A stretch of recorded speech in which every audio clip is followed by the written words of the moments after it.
अपने आत्माओं, यहां पे हमने सबसे पहले जो हमने सोचने की जो बात है ना, क्योंकि देखो हम हैं भगत, और हमारे लिए सबसे बड़ा जो प्रमाण है, सबसे बड़ा जो शास्त्र है, वो गीता जी नहीं है, वेद कुरान पुराण बाइबल नहीं है। हमारे लिए सबसे बड़ा यदि वर्तमान में कोई शास्त्र है, कोई वेद गीता कुरान पुराण है, तो केवल सतगुरुदेव जी के सत्संग हैं। अगर किसी ने भक्ति करनी है, अगर किसी ने मोक्ष प्राप्त करना है, तो आपने गीता जी की नहीं, आपने वेदों की नहीं, आपने अपने गुरुदेव के सत्संगों का सहारा लेना पड़ेगा। गुरुजी ने बताया कि वेद कुरान पुराण शास्त्रों का केवल इतना ही रोल था कि उन्होंने आपको सतगुरु की पहचान करवा दी, सिर्फ इतना ही उनका रोल है। बाकी वेदों में परमात्मा नहीं है, गीता जी में परमात्मा नहीं है। अगर होता तो दुनिया कब का निकाल लेती। वेदों में, गीता में, इन धर्मशास्त्रों में केवल उस तत्वदर्शी संत की पहचान बताई है, उसकी प्राप्ति नहीं बताई, उसकी पहचान बताई है। और वो पहचान भी पूज्य गुरुदेव जी ने आके ही करवाई, वरना इस दुनिया में कोई उनकी पहचान करने में भी सक्षम नहीं। तो हमारे लिए सबसे बड़ा यदि कोई शास्त्र है, सबसे बड़ा यदि कोई प्रमाण है, तो केवल हमारे गुरुदेव के सत्संग है, हमारे गुरुदेव के द्वारा लिखित पुस्तकें हैं। अगर हमने यकीन करना है तो हमने उन्हीं पे करना होगा, अन्यथा दूसरा कोई आधार इस परमात्मा की प्राप्ति का नहीं है।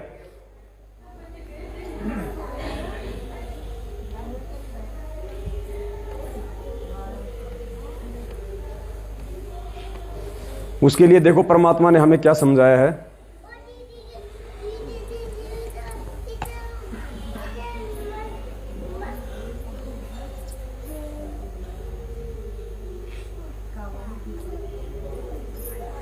ये सत्संग सुनो, परमात्मा का मालिक ने हमें एक सत्संग के माध्यम से समझाया है, एक भगत का उदाहरण देके। और गुरुदेव कह रहे हैं कि भाई क्या तुझे मेरे ऊपर विश्वास है? क्योंकि जब गुरुजी ये दिखा रहे थे सारी पुस्तकें, तो उसने कहा कि ये कौन सी बड़ी बात है। तो गुरुजी ने कहा कि क्या आपको मेरे ऊपर विश्वास है, जो मैं शब्द बोल रहा हूं, क्या आपको मेरे ऊपर विश्वास है?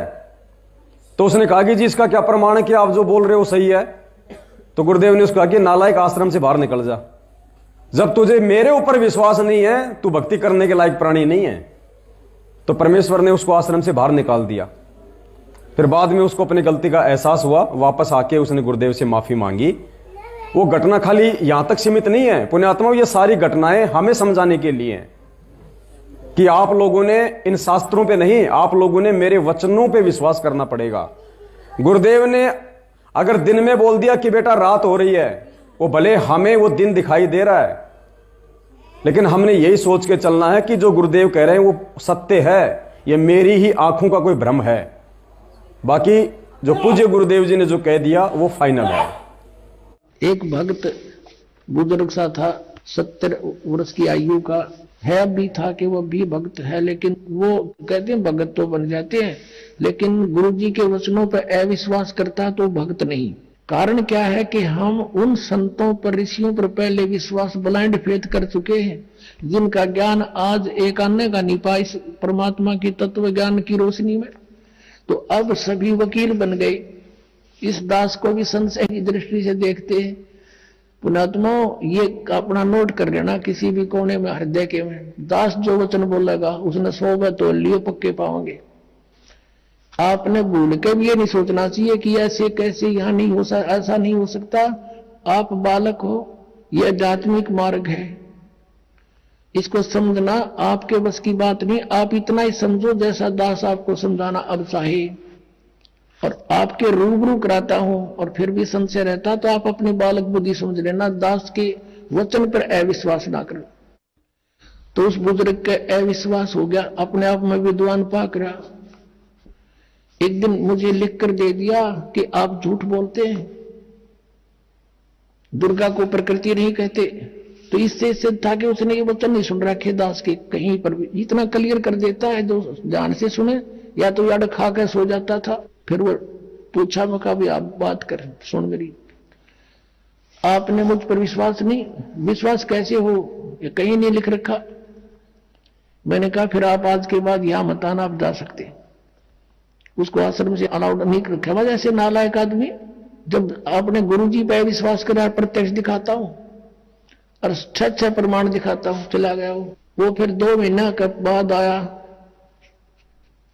यहां से आ तो उसको वापस कर दिया कि नहीं, ऐसे अनाड़ी व्यक्ति की यहां आवश्यकता नहीं है। उसने फिर मुश्किल माच की, समझ में आ गया, देखा सचमुच में तो गलती कर दी, और भक्तों ने उसको प्रमाण दिए। कहां अंधे हो रहे हो तुम, फिर सत्संग क्या सुनते थे, तुम तो खा कर सो जाता होगा फिर सत्संग में। फिर उसने देखा, फिर क्षमा याचना की, कहने लगे जी हम तो बालक हैं, बेशक मैं अपने आप में घना समझदार बुद्धिमान समझू था, और आपके वचन पक्के पाए। तो पुण्यात्मा ये सत्कर मान लेना, दास जो बोलेगा सारी साची होंगी। तो पुण्यात्मा के कहने का मतलब है, जब तक हम अपने गुरुजी के अंदर परमेश्वर को नहीं देखेंगे, भगवान को नहीं देखेंगे, तब तक हमारी बात नहीं बनने वाली है। और हमने यही निर्णय करना है कि वास्तव में परमात्मा कौन है। अब आपको एक दूसरा एक सत्संग सुनाते हैं, पूज्य गुरुदेव जी का, ध्यान से सुनना, जिसमें एक भगत की गुरुजी चिट्ठी पढ़ के सुना रहे हैं।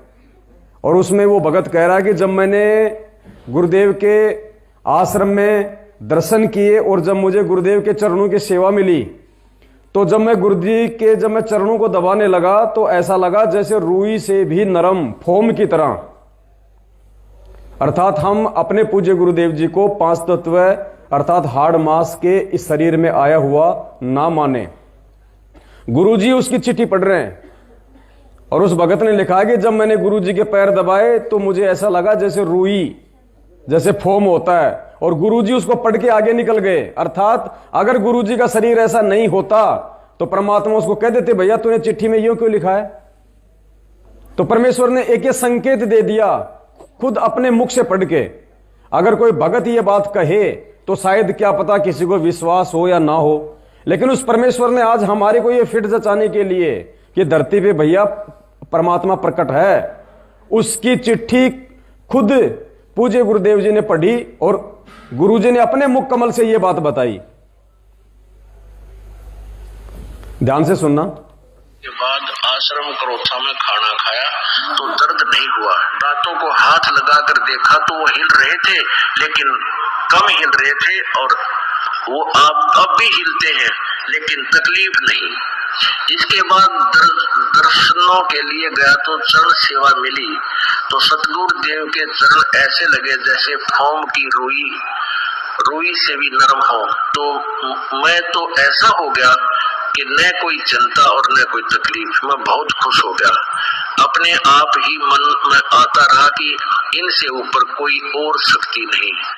खुद सतगुरु रामपाल जी भगवान ने उस भगत की जो चिट्ठी थी वो पढ़ी और परमेश्वर ने खुद ही अपने मुख से ये बोल दिया कि जब मैं गुरुजी के चरणों की सेवा करने लगा तो मुझे गुरुदेव के चरण ऐसे लगे जैसे रुई से भी नरम, जैसे फोम हो।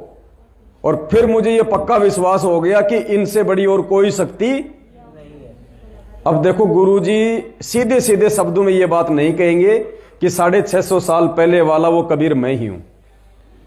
अब ये संकेत दे दिया परमात्मा ने। यही संकेत हैं और कोई संकेत नहीं मिलेगा। यही है वो पॉइंट जिसके आधार से हमने ये समझना पड़ेगा कि कौन है आज इस धरती पे।